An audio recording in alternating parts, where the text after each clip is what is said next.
Vi står ude foran Team Vladimirs køkken, hvor der i aften skal være stjernekrig mellem to kokke. De skal dyste i en såkaldt cook-off.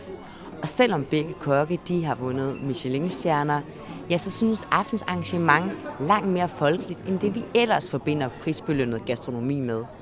Så sæt dig godt til rette, mens vi viser dig en ny side af kokkeverdenen, men også undersøger, om prisbelønnet gastronomi og Michelin definitivt er gået fra at være elitært til at være allemandseje.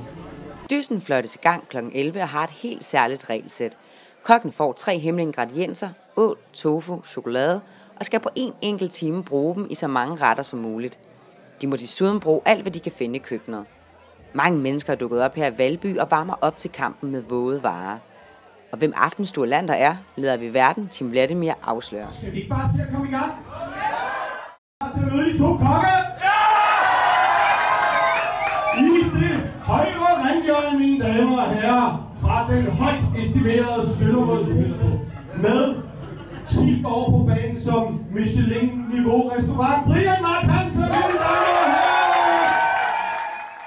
Brian Mark Hansen er, på trods af lidt tøven, ikke i tvivl om, hvorfor han har valgt at stille op. Fordi at jeg godt kunne tænke mig at prøve kræfter med Jonas Mikkelsen herovre og se, hvad urtekongen på Sydsjælland kan trylle op af sin hat.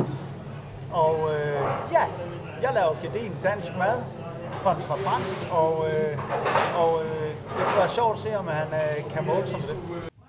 I det andet ringhjørne er den nye dreng i Michelin-klassen Jonas Mikkelsen, der netop har heddet en stjerne hjem til Hotel Frederiksminde. Og han er da heller ikke i tvivl om, hvorfor han tager aftens kamp op. Det er fordi, jeg synes, det er skide sjovt, eller lyder sjovt. Jeg har jo ikke prøvet det før, fordi Brian er med. Det er jo både en god kollega og en kammerat, så han vil helst ikke tabe til. Så han skal have en over nakken. 6, 5, 4, 3, 2, 1, sæt i gang! Så er konkurrencen skudt i gang, og begge kokke ligger hårdt fra start. Tidligere på aftenen fangede vi Team Vladimir til en snak om, hvorfor han arrangerer cook-offs, og hans kærlighed til kokke og deres kreationer. Vi er jo amatørkokke hernede, mange af os, ikke? Og vi elsker kokke. Vi synes, det er de bedste mennesker i verden. De er smukke, de er dygtige, de kan det hele. Og derfor vil vi gerne være i nærheden af dem. Og vi vil gerne ære dem og vise folk, hvad de kan. Og det her er jo på en eller anden måde en god test på, hvad dygtige kokke kan. Fordi det lyder måske nemt, men der er sindssygt meget stress på, når man står, og du kun har en time, og du reelt set ikke aner, hvad du skal lave, inden du går i gang. Aftens cook-off er på kogepunktet. Det viser sig, at kampen ikke kun står mellem restauranterne, der ligger i henholdsvis Nordsjælland og Sydsjælland. Det er jo Fyn mod Sønderjylland, så der skal Fyn vinde. Om det lykkes Fynboen Jonas Mikkelsen at slå sønderjyden, får vi at se senere. Brian Mark Hansen er i hvert fald klar til at kæmpe til det sidste. Jonas har udfordret mig, og jeg kører på. Han bliver smadret. Det betyder alt for mig. Du giver ikke op så nemt, Brian. Det jeg kan se, det er på gang. Tilbage i konkurrencen er det tunge skyts kommet frem. En krogmodnet oksehøjreb til flere tusind kroner. Med ingredienser som den kan man så virkelig gøre fin mad folkeligt.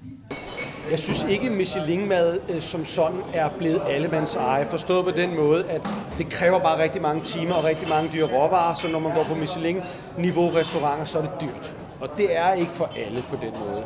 Når det er sagt, så prøver vi jo at give en Michelin-oplevelse, som ikke smagsmæssigt, for det er ikke alle, der kan smage, men så prøver vi at give i hvert fald muligheden for at se, hvordan folk på det her høje niveau arbejder. Brian Mark Hansen har arbejdet sig frem til sin sidste ret, hvor højreben blev forvandlet til en tartar med ål.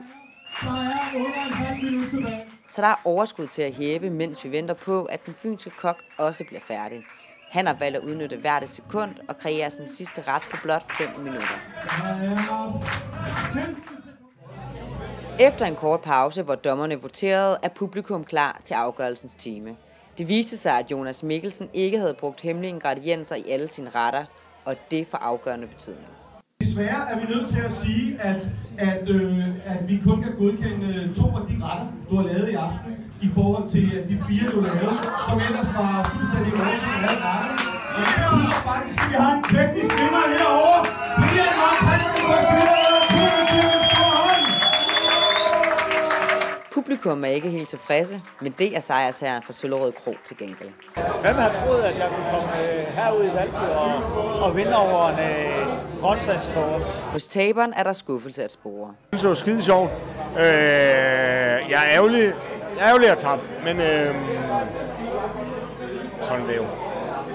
Så er vi færdige jo, og det gik sindssygt godt. Altså, det er jo, som jeg også tror, jeg fik sagt inden, det er jo sindssygt, hvad for et niveau de her mennesker laver mad på.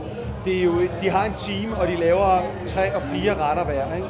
Og det er jo ikke hverdagsmad, de laver, vel? Det er på et virkelig sindssygt niveau. Klokken det nærmer sig 2, og alle har nyt stjernekrigen. Men selvom Michelin blev folkeligt for en aften, jamen så er det altså stadig de færreste forundt.